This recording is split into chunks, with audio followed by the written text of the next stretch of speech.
Assalamu alaikum dear students, welcome back to our channel.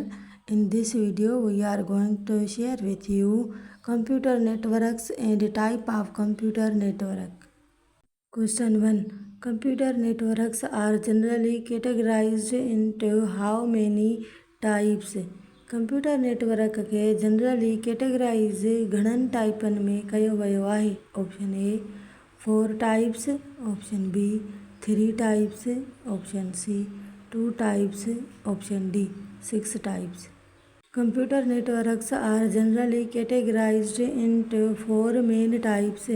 Computer network के generally categorise कयो वियो आहे 4 main types में. These are the 4 main types of computer network.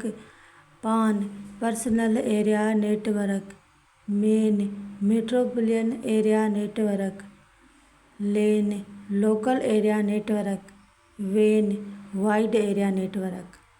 Question 2. What does LAN stand for? Option A Localized Area Nodes, option B Local Area Network, option C Logical Arrangement of Networks, option D Lineless Area Network. LAN stand for Local Area Network. LAN जो full form आहे local area network. LAN हिकिड़ो small office या home office जो network आहे.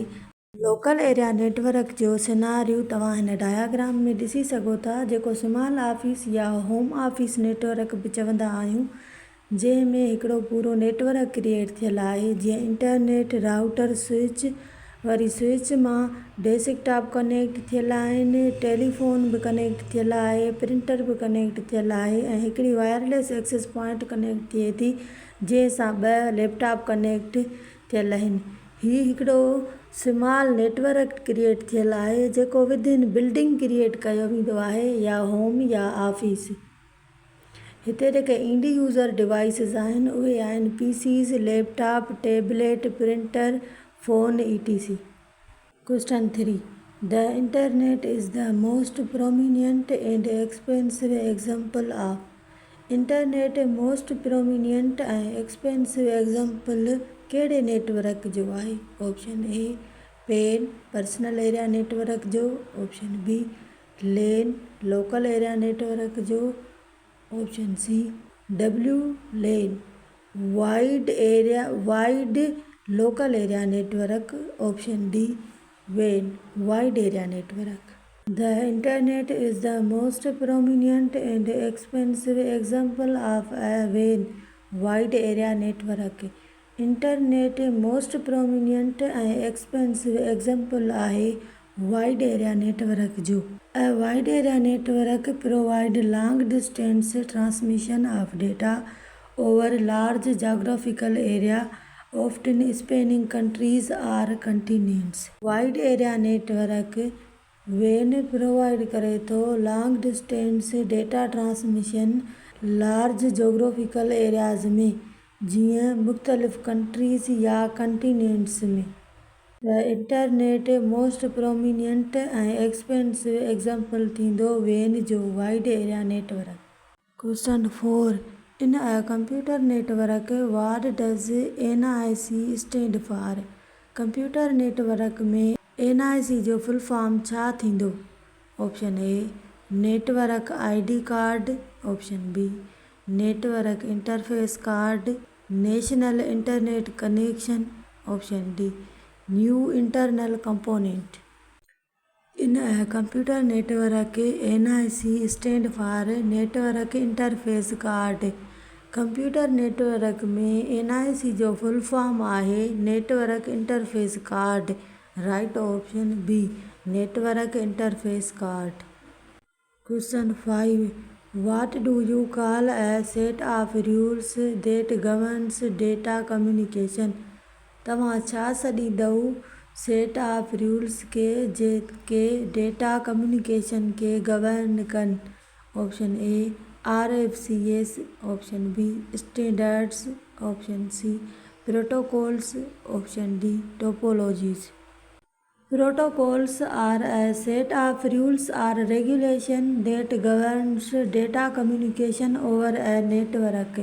Protocol खे चवंदा आहियूं हिकिड़ो सेट ऑफ रूल्स या रेगुलेशन जेको गवर्न करे डेटा कम्युनिकेशन खे नेटवर्क ते। Question 6.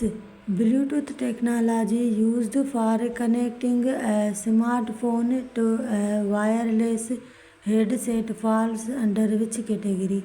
Bluetooth technology यूज़ थींदी आहे कनेक्ट करण लाइ स्मार्टफोन खे हिकु वायरलेस हेडसेट सां, उहो कहिड़ी कैटेगरीअ में अचे थो?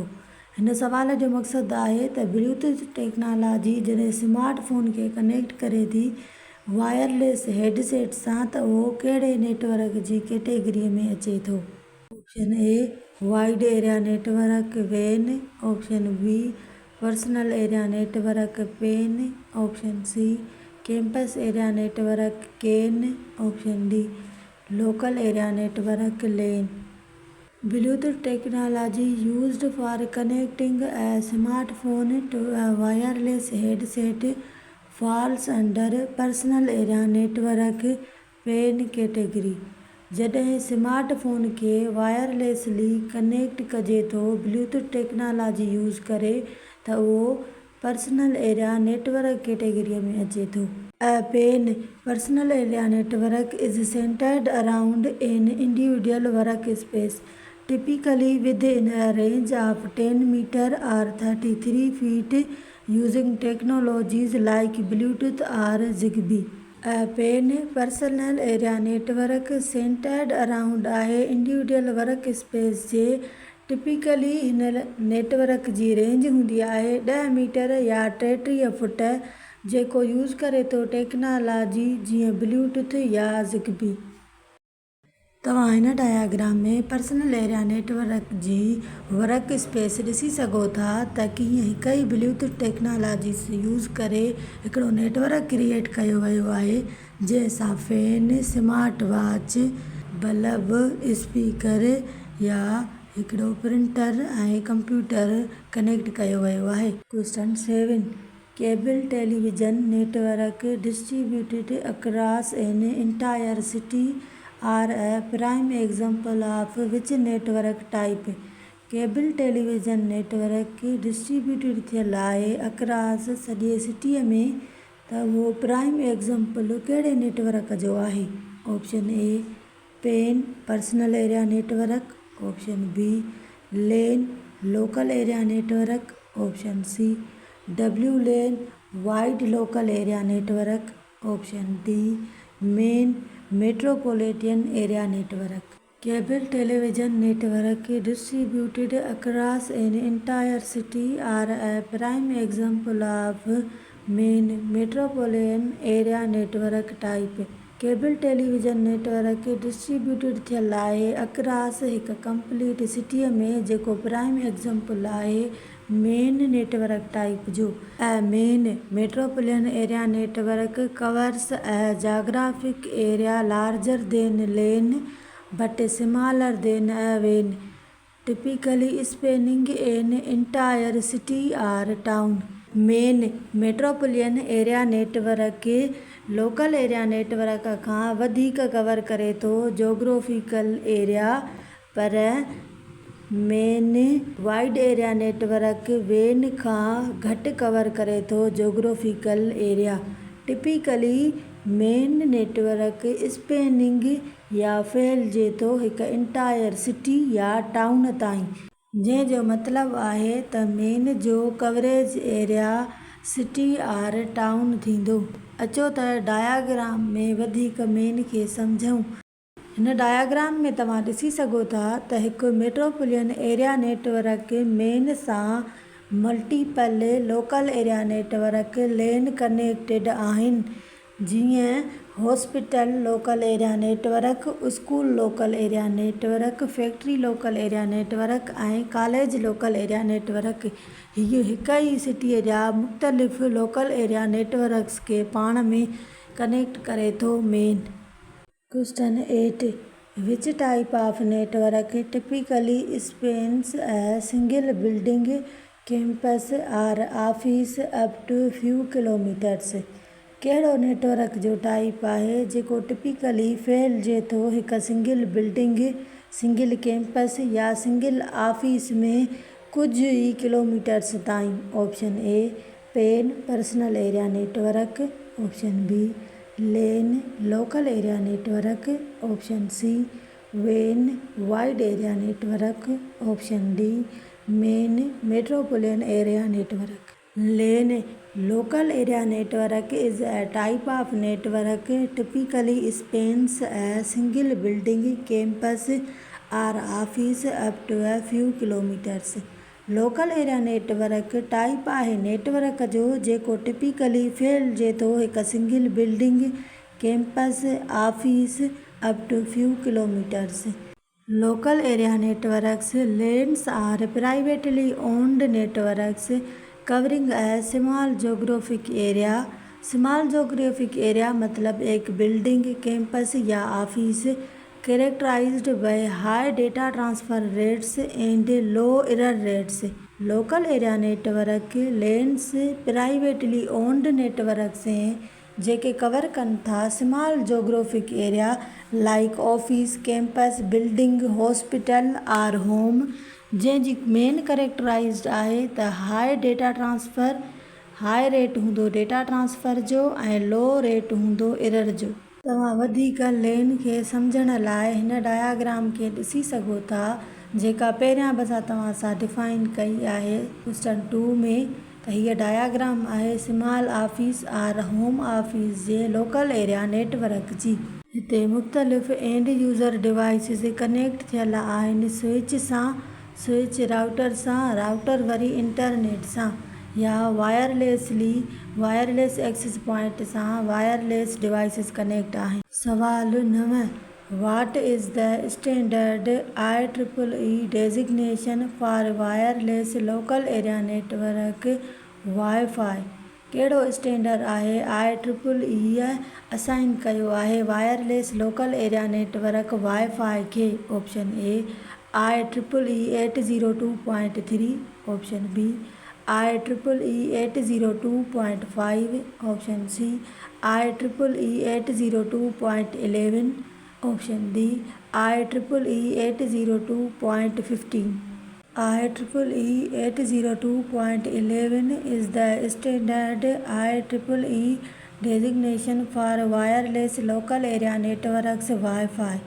IEEE 802.11 स्टैंडर्ड आहे IEEE जेको असाइन कयो आहे वायरलेस लोकल एरिया नेटवर्क्स खे वाईफाई खे। IEEE stand for institute of electrical and electronics engineers. जीअं IEEE 802.11 स्टैंडर्ड आहे wireless local area networks wifi जो, त तव्हां कमेंट सेक्शन में असांखे ज़रूरु ॿुधाईंदा त ब्लूटूथ पर्सनल एरिया नेटवर्क जे लाइ IEEE कहिड़ो स्टैंडर्ड असाइन कयो आहे। Question 10 What is the defining characteristics of a wide area network? हेठियनि मां कहिड़ो डिफाइन करे थो वाइड एरिया नेटवर्क वेन जूं characteristics? Option A it connects computers with in the same room, option B it connect computers inside a single building, option see it transmit data over city wide distance only, option D It connects network across large geographical distance such as countries or continents. It connects network across large geographical distance such as countries or continent is defining characteristic of a wide area network when जीअं असां पहिरियां पढ़ी आया आहियूं त वेन wide area network connect करे थी network खे अक्रॉस लार्ज जाग्राफिकल डिस्टेंस ते, जीअं कंट्रीज़ लेवल या कंटिनेंट लेवल ते। डियर स्टूडेंट्स, हिन क्विज़ गेम में तव्हां असांखे ॿुधाईंदव त कहिड़ी स्टेटमेंट कहिड़े नेटवर्क खे रिप्रेज़ेंट करे थी। जीअं स्टेटमेंट ए आहे it connect computers with in the same room. ही कनेक्ट करे थो कंप्यूटर्स खे with in the same room, त ही कंप्यूटर नेटवर्क जो कहिड़ो टाइप थींदो? त असां पुठियां पढ़ी आया आहियूं त personal area network it connect computers with in the same room. Personal area network computer जो टाइप आहे जेको कनेक्ट करे थो कंप्यूटर्स खे with in the same room. तव्हां कमेंट सेक्शन में ॿुधायो त स्टेटमेंट बी कहिड़े नेटवर्क जे टाइप खे रिप्रेज़ेंट करे थी। स्टेटमेंट सी नेटवर्क जे कहिड़े टाइप खे रिप्रेज़ेंट करे थी ऐं स्टेटमेंट डी नेटवर्क जे कहिड़े टाइप खे रिप्रेज़ेंट करे थी। असां नेटवर्क जा चारई टाइप पुठियां पढ़ी आया आहियूं।